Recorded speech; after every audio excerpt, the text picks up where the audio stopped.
Howdy everybody, I'm back with Infernobles yet again. So I just went 4-0 at my locals yesterday, playing pure Infernoble with Connector. And I saw a lot of people uploading their 4-0 locals deck profiles. So, you know, I want to get a piece of that pie, you know what I'm saying? You know, a little bit of content, because my content schedule has been terrible lately. So I played pure Infernoble with Connector. It's 41 cards, because unfortunately you have to play a lot of one-ofs and random equip spells in order to resolve as old effectively. Because sometimes you have to send 4 for the 1-card Connector combo. And yeah, that's really about it. So let's just get into it. So of course I am playing the Connector stuff. This card is insane. I hit 3 Drolls yesterday, which is crazy. A lot of people main decking Droll right now, even at locals. And I might take this deck to a regionals in the future. And I expect to see a lot of Droll there as well, because that card is good against a lot of decks. Pretty good against this deck as well, because this deck has so many searchers. So I think Connector is the way to go right now, as long as Droll is in the format. But I will be testing out the Battle and Boxer stuff too, as an alternative 1-card starter. So that's very nice. Oh, also I should mention my matchups real quick. Round 1, I lost the die roll against Guru Stun, and I won 2-0 because I just had Gearfried plus the field spell, and I just beat over everything under skill drain, because he skill drained me, and then I just Gearfried beat over everything and I won. Round 2, I won 2-1 versus Galaxy Eyes. I lost the die roll, but I still got it 2-1. Round 3 was Mathmech.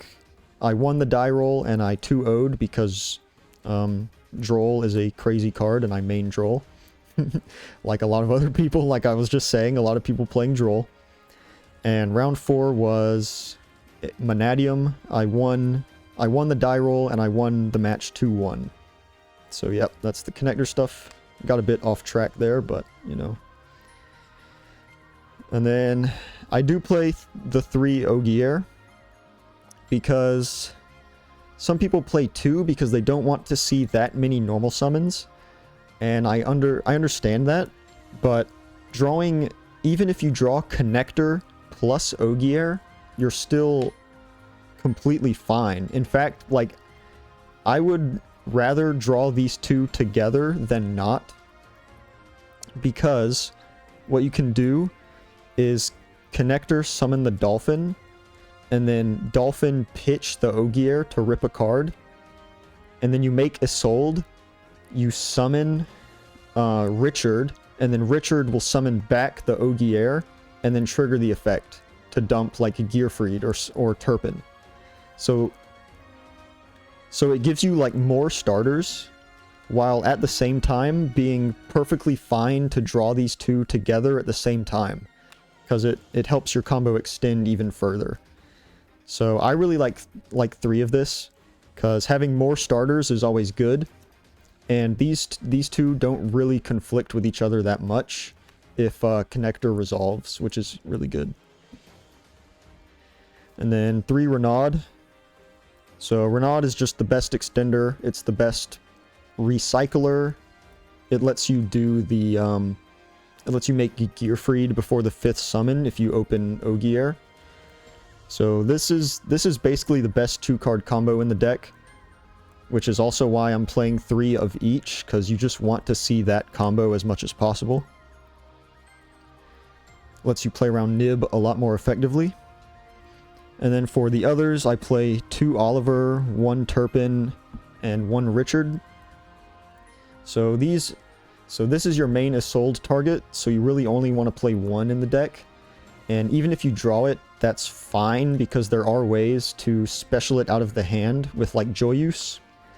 And sometimes you can actually just use its second effect to make the Angelica instead of Richard bring back Ogier.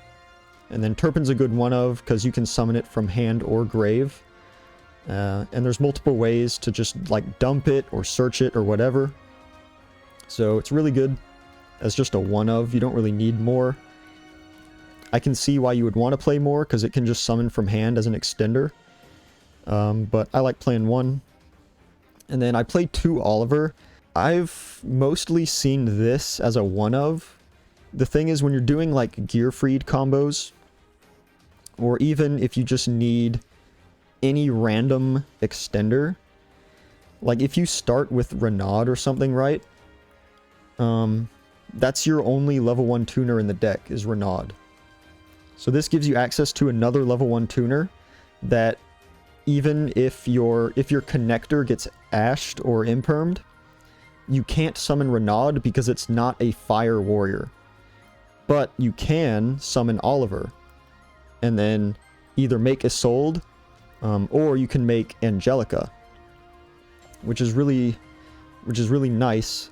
Plus it helps you if you draw Turpin. It helps you just like dump the Turpin.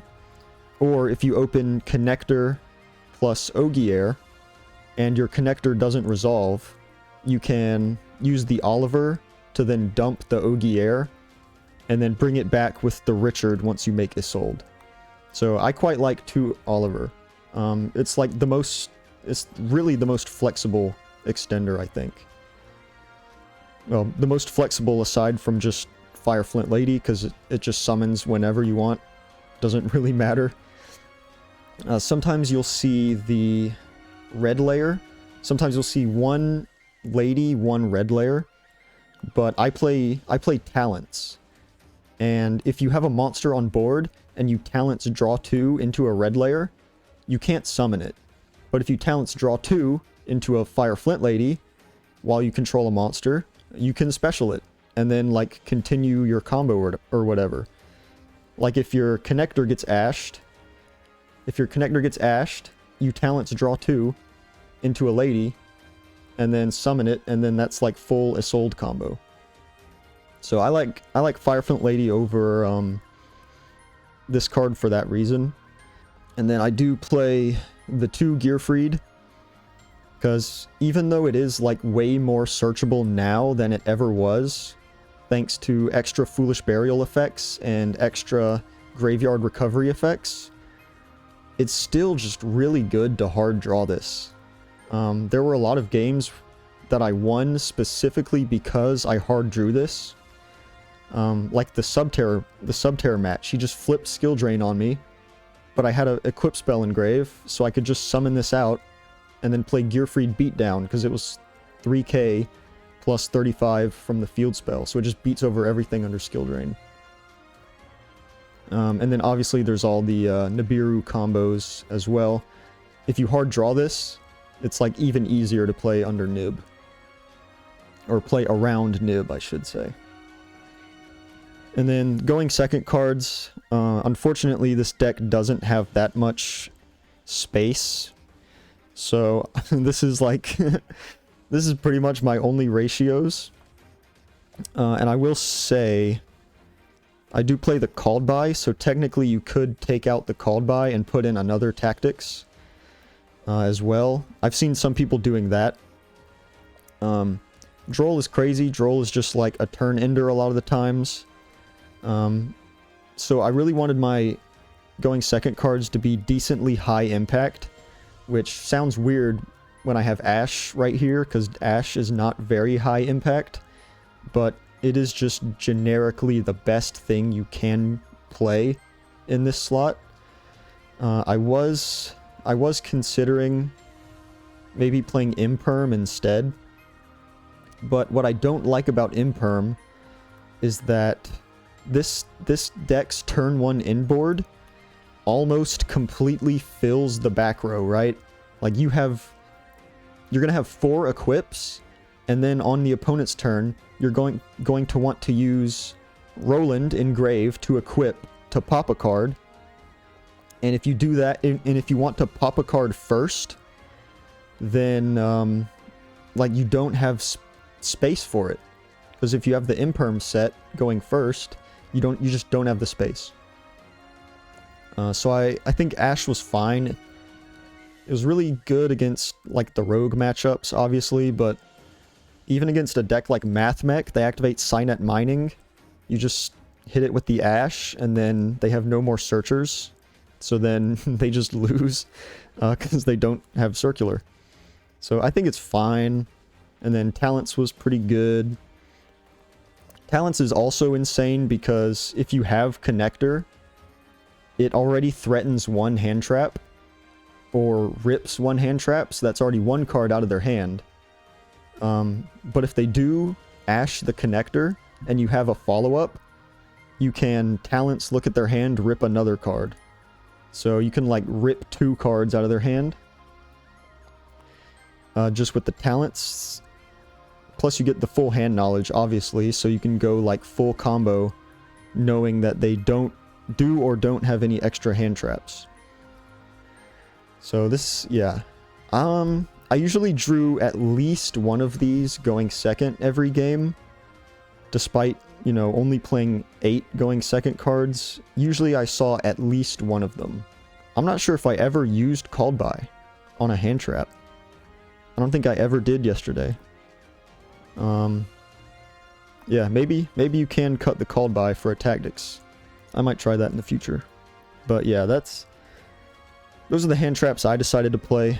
There's not a whole lot of space, so you gotta pick the ones that you think are the best, and these were the ones that I thought were just the best. Going into the spells, we got the Museum. I did play 3.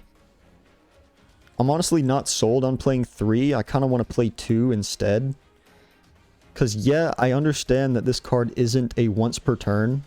But the thing is, all of the equip spells are a hard once per turn. So yes, you do get to like search multiple of them.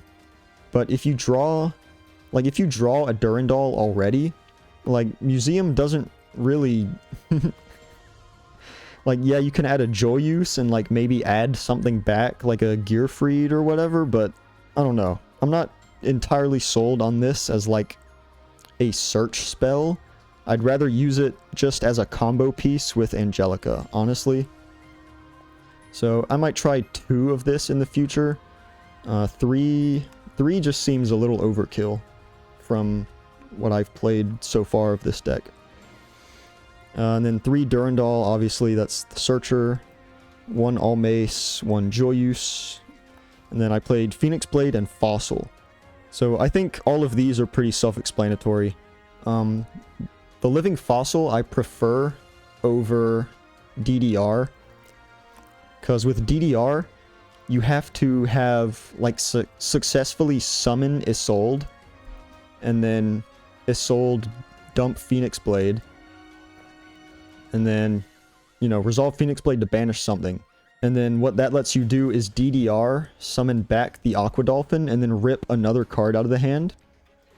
But I hate that because the first Aqua Dolphin requires a discard, DDR requires a discard, and then the second Aqua Dolphin also requires a discard. So you're pitching 3 cards out of your hand. And yes, you are hand looping your opponent. You're not always just going to have like 3 cards in your hand that you can just throw away as part of the combo. Plus, you have to even get the Phoenix Blade in the grave in the first place for a hard-drawn DDR to be good. Whereas with Living Fossil, you can activate it just like whenever. Like if you make a Sold and your Sold gets negated, this is just a monster reborn for like a Tuner or an Ogier. So if you summon an Oliver from hand, you can then make Angelica. So it's just like, it's a low risk, low reward equip spell, whereas DDR is just like very high rolly. You have to open like very specific hands in order to even use the DDR. But Living Fossil, you can just throw it out whenever, just reborn anything. So it's like way less high rolly and just overall generically better in my opinion. And then of course the 3 Searchers, 3 Heritage, and the Rhoda. So that you can find your combo pieces whenever you want. This deck has 10 million Searchers and I love it. Into the extra deck we got the 2 Charlemagne, You play 2 because some inboards actually just make 2. 2 is sold, one of them for the first turn combo, one of them for follow-up on the next turn. And there are also some times where your opponent will imperm is sold when you use the first effect, because they don't know any better, because this card hasn't seen play in like years. So then you just make a second Isolde on the same turn, and then use the second effect, because you haven't used the second effect. So having 2 of this does come up in the same turn sometimes. And then the Flame Swordsman, because it's like a generically accessible Fire Warrior. Which is good because I play the talents. And sometimes you need to, like, talents to take something. Link off whatever you stole into this guy, and then it puts a Fire Warrior on board for your extenders, like Renaud and Fire Flint Lady and stuff. So that card is really good as a one-of, because it comes up situationally. And then the Synchros, we have 2 Angelica. You always make 1 on the first turn. If you watched my Infernoble combo guide, there is a Nibiru. There's a anti-Nibiru combo that makes 2 of these on the first turn. I never needed to do that, so the second one never really came up, but I think you pretty much have to play it as a follow-up option. 2 Charles, some people only play 1 because you just use the first one twice to make your 2 Charlemagne. But I played some kind of grindy matchups, and having the second Charles in my extra deck was really nice, because you have this second copy, but you also have ways to recycle your Charles. So even though I went through 2 Charles on the first turn, I was able to add one of them back to the extra deck with Renaud, make this on the follow-up turn, and then make another Charles. So I liked having 2, actually. I feel like that was pretty nice for the grindy matchups. And then Roland as the combo piece. What's this guy's name? Lord Salen? I never made this guy, but I like having it because it's part of a Nibiru, anti-Nibiru combo. And then the Barone, which is a end board piece if you open the full combo. And then the Xyz, I got these guys. So this is a combo piece as part of the 1-card connector combo. But it's also really good at just like against back row decks, because you can summon this and it basically threatens like 3 back row at the same time, which is crazy. It pops up to the number of equipped spells you control, so if you just equip 3 to it off of the connector combo, you can just pop 3 back row, which is crazy. Custonin, I never made a single time. It's fine going second because it can bounce cards on the field rather than destroy. And this deck doesn't have a lot of removal that isn't just destroying things. But I never made it, and honestly, there were a ton of times yesterday where I really wanted an access code, because I just had like a whole bunch of random stuff on the field. Like I have an Isolde and like some random warrior and like a Fire Flint Lady or whatever. And I was like, I wish I could just make an access code and then just like win the game. Because it's way easier to make an access code sometimes than it is to make this guy. So I might replace this with an access code, honestly. And then I play the Zeus, because, you know, technically you can make this guy swing into something and then make Zeus. But it's mainly here because I have talents. And my locals has a lot of purely players. I wanted to have the option of talents take one of their Xyz and then use it to make a Zeus. But yeah, the Zeus is fine. I'm probably going to try access code instead of this guy, because he just never came up. Not a single time. And then the side deck. 3 Dark Ruler, 2 Tactics, and a Herald of the Abyss. So the 3 Dark Rulers, pretty self-explanatory. Beats all the combo decks. Thrust, also pretty self-explanatory. It searches Dark Ruler, but it also searches a lot of your normal spells, like Heritage, Rhoda, things like that. So even if you don't need the board wipe, you can use it to search for Heritage, which searches any card in your deck, basically. So that's a really cool going second option. And then I played the Herald of the Abyss as a way to out just like stupid stuff, like Noir. We have this one Adignister player that just plays Adignister every week, and the only thing he does is make a 6 material fucking what's-his-face Arrival. And that's all he does every week, is just make a 6-mat Arrival using every single card in his hand. So I was like, bro, I'm just gonna play the Herald. And then whenever he uses that, like, Disave Worm effect in Grave or whatever, or the whatever Adignister negates cards in the graveyard, just activate Thrust, grab Herald, and then get rid of it, and then win. So it's good against Purely, it's good against like random jank like that.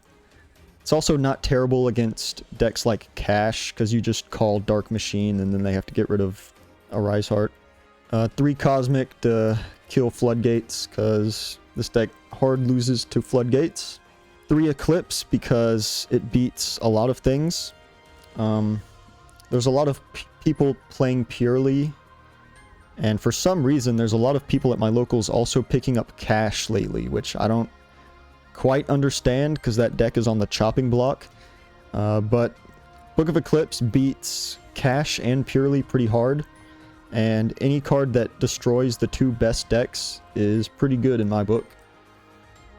And then I played 3 Anti-Spell for going first, because full combo plus Anti-Spell is GG. And so that's my Infernoble list. I know people on my combo video were asking for an Infernoble list, so there you go. Hopefully those people subscribed so that they'll see this.